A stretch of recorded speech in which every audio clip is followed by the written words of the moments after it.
welcome back, everybody, to this episode of Drunk Bible Study Bonus Edition for episode 199. It's going to be 200 next week. Woo! What? How far we've come. 200 episodes of this freaking show. Truly how far we've come. We're more than halfway through the Bible, which it doesn't feel like it, but we are. And that's exciting. Really? So, Wow. Yeah, just take it in, really appreciate it. Mm-hmm. So this is weird. It's been a while since we've actually done a normal bonus. It is. Yeah. At least it feels like it has been. Feel a little rusty. Yeah, I was researching this and remembering all my frustrations about how hard it is to research Bible stuff without people putting all kinds of other stuff from their beliefs on it. Whatever those are, right? That it's... Oh, yes. It is just hard to find anyone who's just talking about the history. Yeah. Or just the culture at the time and not this means this thing from Revelation, even though that was written hundreds of years after this, almost 1,000 years after this. Anyway, I digress. What I want to talk about first, just real quick, is talking about Zechariah himself. So we will be doing a quiz at the end of this, 2 episodes from now. And just wanted to throw this one in there because it might be on the quiz, and that's what his name means. That tends to come up a lot. Okay. And it's that Zechariah means God remembered. God remembered to talk to this bro. Oh. Got it. Well, I think it was the 70 years later. Oh, hey, God did remember 70 years later. Yeah. We'd come back. Oh, that's nice. I like that. Yeah. Also, there is speculation that his grandfather, Iddo, as Emily said, was a priest, and that Zechariah may also have been a priest in addition to being a prophet, which does support why he might be so invested in this whole temple situation. Gotcha. Because this that's is where also he's where he's going to work. Yeah. And live. Yeah. Yeah. Yeah. So I guess apparently in the book of Chronicles, Iddo shows up, maybe? Oh, fun. Maybe? His grandfather? I don't know. I don't know if that's true, but there was a little mention of that. So anyway, just wanted to throw that out there that's that. I'll also give you a little bit of a preview about the structure of this book. So chapters 1 through 6 are these visions that we're talking about. So we'll get that last one next week.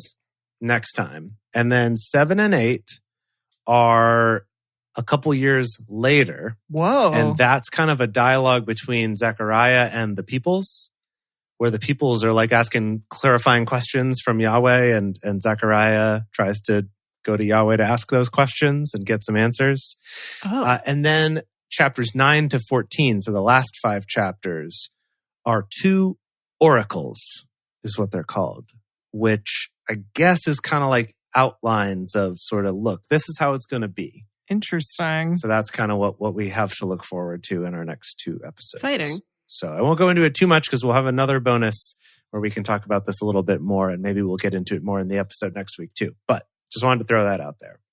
Now, this was where I had my frustration trying to learn about Zechariah, was in trying to look up stuff about these visions, because everybody wants to make them about either Jesus, Revelation, or Jesus. Of course. It's one of the two. Everyone wants to make it that. And Revelation? What specifically about Revelation?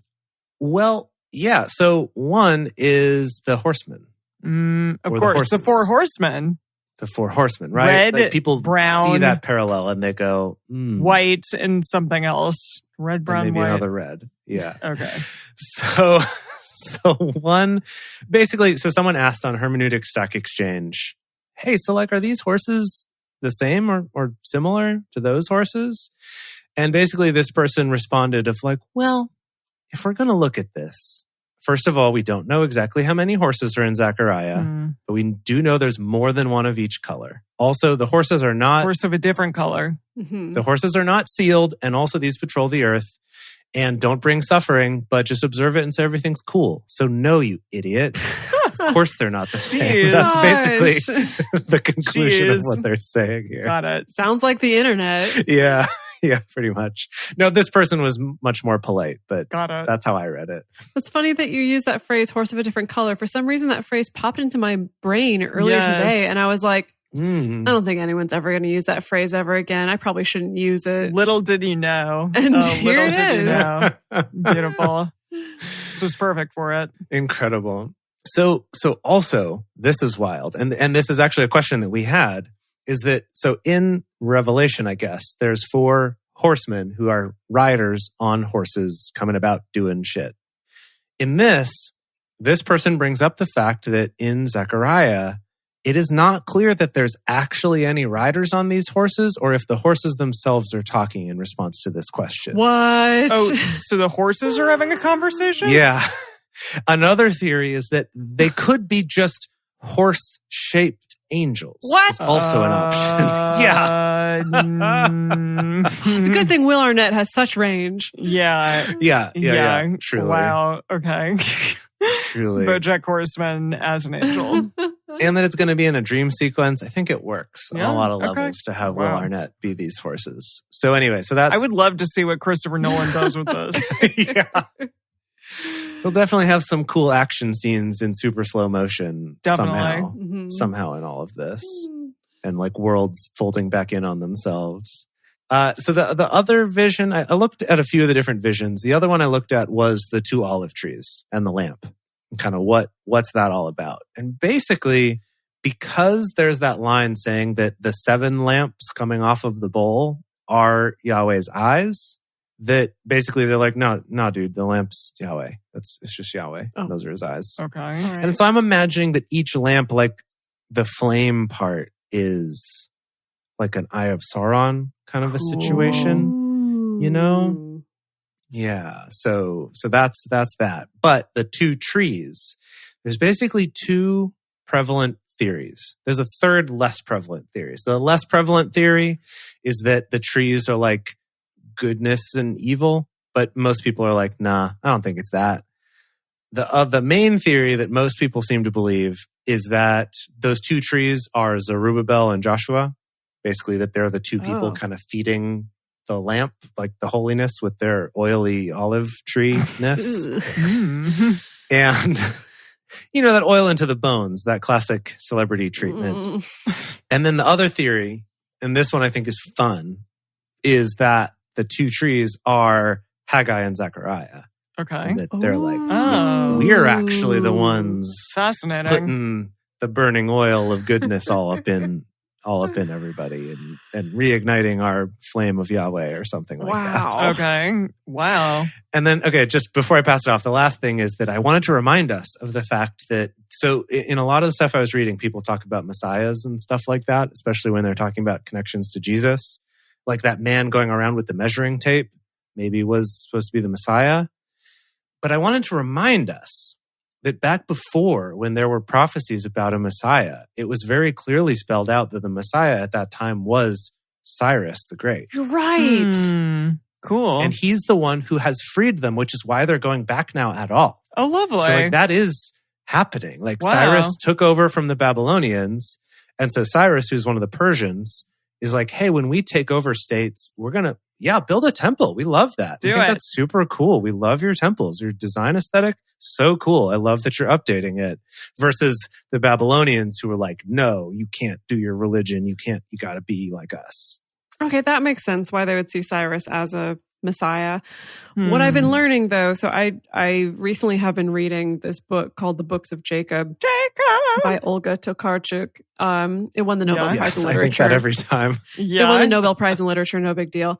But what I'm learning from this book is that it seems like over the years through history, there's like a billion different people that people thought were the Messiah, at least specifically the Jews did. Really? Like this is specifically looking at the Jews that like, I don't know, it seems like every 25 years they're like, this guy's the Messiah. This is it. This is it. And then that Messiah pulls away like a particular sect of Judaism. And then the rest of the Jews are like, no, it's not the Messiah. So when you think about it in that regard, it's like Jesus is just one of many people that pulled away some people into his sect away from Judaism while the rest of the Jews were like, nope. Yeah. And then what? Like, he just somehow was more successful. His followers were more successful somehow. And somebody else in Islam? Well, sure, yeah. They were basically like, nah, he ain't the Messiah. Yeah. He's cool. He's cool. He's a prophet, but he's not the Messiah. They're still looking for their Messiah? But I thought that Muhammad was the Messiah. Okay.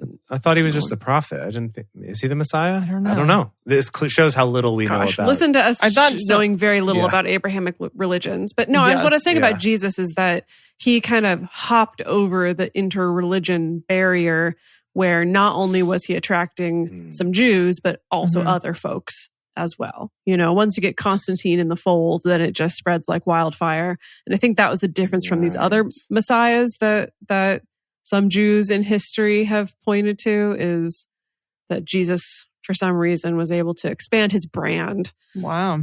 Good for him. Yeah. Yeah. Because he had a swimmer's bod, you know? Oh, is that And it? it really just Like David. pulled people in. Just too little fat. Yeah. Yeah. Wow. Just like such low body fat, so chiseled. People were very into it. Beautiful. Yeah.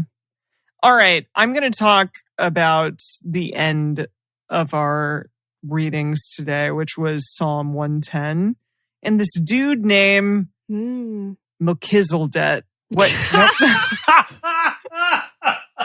That's not it. Emily, anytime there's a Cut out name, the Melchizedek. it's like you took this. It's like you took the Scrabble tiles and put them in the bag and shook them up and then placed them out, and then that's what it is. I feel like what just happened was I looked at it. I was like, I felt like I was on a tricycle or something, like, or on a bike, and I was going towards a wall and trying to go around it, and instead I hit it. That was what just happened.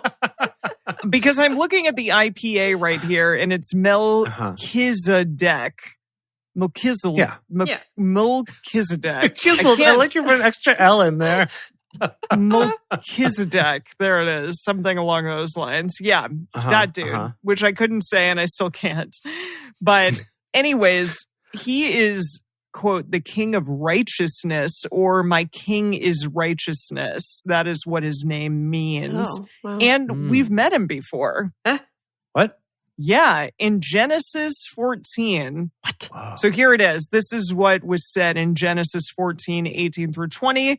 And Melchizedek, king of Salem, brought out bread and wine, and he was the priest of the Most High God. And he blessed him, and he said, "Blessed be Abram to the Most High God, possessor of heaven and earth. And blessed be the Most High God, which hath delivered thine enemies into thy hand." And he gave him tithe from all. Yeah, he did that. Sorry, what?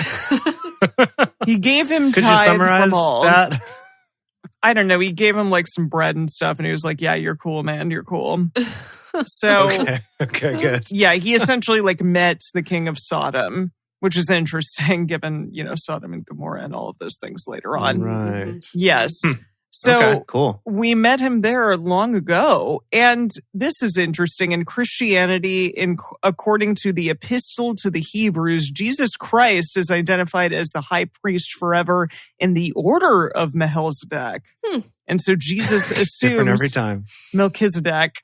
And so Jesus assumes the role of high priest once and for all, is what this Wikipedia article says. That's cool. So again, we've got to like go back to Jesus. Of You know, course. in Hermeneutic Stack Exchange, that exact line you said, that Jesus is the high priest once and for all, also came up, and I was just like, ugh, you guys, please, can we stay on task? Well, maybe. I don't know.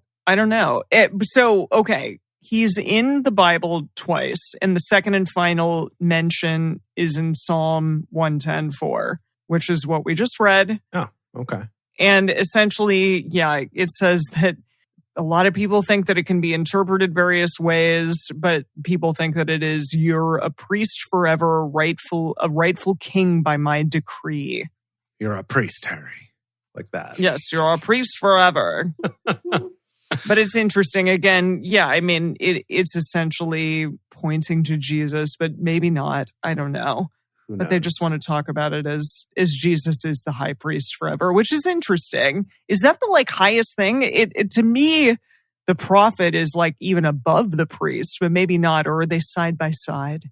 In my Christian upbringing, Jesus was always labeled as a king.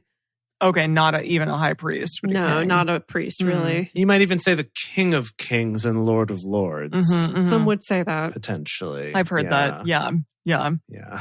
But also a lamb. He's also a lamb. Wow. Yeah. I feel like we have a lot of different metaphors for this guy. Also a lion sometimes, like in Yeah. Aslan.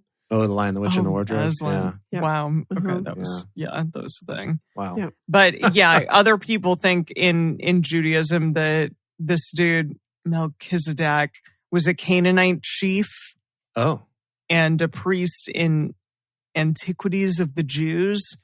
He also is a priest of God and all of these things. So he's a priest, basically. He's a cool dude. Just to summarize, TLDR, he's a priest. Yeah, exactly. He's a priest. Good for him, but also he may be linked to Jesus, or that Jesus is essentially in the order of Melchizedek. I'm sure he is. Yeah. Okay. All right, Dedeker, go. All right. So I'm going to talk about this lady in a basket. I'm so excited. Oh, right. So excited. This Mother Goose. This is what we've all been waiting for. Yeah. So Mhm. this is yet another one where if you go to the Hermeneutic Stack Exchange, it's torn between a bunch of Christians being like, it's about the end times. And a bunch of maybe still Christians, I don't know, other people being like, that's a very Christian point of view. It probably means some other things. Yeah. Mhm. So again, hard to find, I guess, quote unquote, reliable information on this. So I'm going to start with enduringword.com that has a commentary in here. And their interpretation is so the basket is the EPHA, right? The unit of measurement, Mhm. 4.8 Yep. US gallons or Oh my whatever the gosh. hell it was. What? Okay, good. And What? But approximately half a bushel. We all know that. a little part. less than half a Yeah. bushel. And then the lead disc, Mm. that was the lid Yeah. of the basket, that allegedly that's also a symbol of commerce. I guess it's like a weight, right? Okay, sure. Yeah. Yeah. So come along with me on this. Okay. So this writer interprets that to mean that these are the images of greed, materialism, and dishonesty for profit. Huh. Okay. Hmm. I mean, we have had a lot of prophets complaining about inaccurate weights and measures. So It's okay. true. All right. We have about maybe an unfair capitalist system that's really not serving the people well. The free market is not supporting anybody. Yeah. So, I mean, and lead is a very heavy metal. Indeed. So if you make your little weight out of lead instead of whatever other metal it was supposed to be, you're skewing your true. scales, but it looks the same size. It's true. Okay. It's All true. right. All right. So that's allegedly what that represents. Now, what a lot of articles pointed out is that the Hebrew word for wickedness is feminine, Of course. Mm. Of course. which is not, I was pleased to learn, which is not the case across all languages that use genders in their language. But in the Hebrew language, it is feminine. So that's why a lot of people are like, don't get your panties in a wad. It's not that women are evil. It's just grammatically Okay. the word was feminine. Okay. So it makes I'm sense. still going to have a problem with it a little bit. No, right? a little bit of no. a problem. But yeah, you know. And so, You know. so ergo, this person is interpreting that God's people came back from Babylon with a materialism problem. And this vision is speaking to that problem, Okay. Cool. right? They picked up materialism when they were in Babylon. They were totally Yeah. not materialistic whatsoever before Yeah. then. Not even worried about that. Took other people's Didn't even care houses about and lands gaining property for or fun. land Yeah. or how much how fancy the temple is. Didn't care about any of that until Mm-mm. they were slaves in Babylon, as we all famously know. Yeah. Mm. Yeah. Okay. Great. And that's where they learned capitalism. Now, these women with the wings of a stork. Oh yeah. Yeah. Mhm. What's going on there? My goodness. So there's a lot of different interpretations of this. Like some people see the women as also being evil, especially because storks were unclean or considered to be unclean animals. Oh, really? Okay. Yes. That's an interesting detail. And so some people interpret it as like, oh yeah, these like flying women / angels, whatever they may be, are sent like flying with this basket back to Shinar, which is Babylon, to build a temple to this Oh. wickedness. So they're wicked too. But then other people are like, no, they're like getting rid of the wickedness and putting it back where it belongs. So they're good. And Back in the garage. back in the as Eugene garage. said. And ironically, I do think this is probably one of the few, if not only, places in the Bible where maybe angels are depicted as winged women, winged women. Oh yeah, that's a good which point. is so odd because in our greater culture, like angels have been portrayed as winged women for hundreds of years, but actually in the Bible, there's basically no angels that have feminine names or are given any kind of feminine description. Like pretty much all the named angels in the Bible they're dudes. are described they're as masculine or given masculine names. Or they're just wheels with eyeballs all over them. That too. So Shinar refers to Babylon, although, of course, the Christians who think this means the end times interpret it to mean all kinds of different things. I really liked Adam Clark's commentary on the Bible, which, quote, says, the land of Shinar means Babylon, and Babylon means Rome in the apocalypse. Got in it. the apocalypse. Yes. just so you know. Okay. Wow. Cool. Now, bro. then, Wow. this last blog that I found from drwoodhead.com. Now, the link was broken when I clicked on it, so I had to look at the cached version. And it kind of went through a lot of the same stuff that I've already covered before. But the difference is that on Dr. Woodhead's site there are some great visual aids depicting some of these metaphors or images or visions that we've seen. Of all these visions? Well, specifically, this one was about the women and the Epha. Okay. So I'm going to share my screen with y'all. I want to start with, let's have Jace describe this image first. Okay. I'll try to paint a word picture here. Yeah, paint a word picture for our listeners. Okay, it's loading. Oh, my goodness. Okay. Whoa. So, whoa. we have, imagine, if you will, a field of grass that stretches as far as the eye can see. Above it, purple clouds. Purple rain. Purple rain maybe happening. Purple rain, yeah. There's no rain, but clouds. And in the center of it, a somewhat badly photoshopped, large, it almost looks like a vase, but I guess I see that it has a wovenish texture to it. Yeah, it's like a pot. And there's a lid that to me does not look like it weighs 75 pounds. It's kind of up behind. And then there's this lady doing a cool dance. She's doing like a cool belly dance move. Oh, is that what that is? Okay. Some belly dance arms, maybe. Yeah, she's got her arm, like one arm kind of up above her and the other one's grabbing it. And she's got a cool little hand position. And she's wearing a fun scarf just kind of draped over her head and wearing like a weird mesh shirt or something. Oh, you're right. It almost looks like she's in... What's her facial expression? Her facial expression is very intense. It looks like she's almost wearing like a chainmail top, perhaps. Yeah, that kind of looks chainmail X. Yeah, it does have that look. But it all looks as though it's meant to go together. Like the pot and the scarf and the chainmail top. Oh, she's color coordinated. Yeah. We're all picked for, the same coordinated time. Right. Yeah. But mostly, and she's glowing. So like, that's why it looks very badly photoshopped. Is because there's sort of this like glow that's been put on that layer in Photoshop. Embers of glow, yeah. Mm-hmm. Yeah. So that's one. I will definitely be dropping this image into our Discord as well as into our Drunk Bible Study Fans and Fellowship Facebook group. Now, this other image related to the same vision. Now, Emily, will you take a crack at yes, I would painting love to. a word picture? Oh. Okay. I wasn't prepared for this. So essentially, in the middle of the image, there is a basket. It looks kind of like a basket that you would go to grandmother's house with. Like an Easter basket. Like a little Red Riding Hood basket. It's very much a Red Riding Hood basket. For whatever reason, there seems to be some sort of gray, like, covering over the basket, though, over the top of the basket. That's the lead. That must be the lead. Yeah, that must be the lead. And then there are two feminine type creatures that are flying through the air. And yes, this is a very gray picture in comparison to the purple picture that we just saw. This is like kind of slate gray.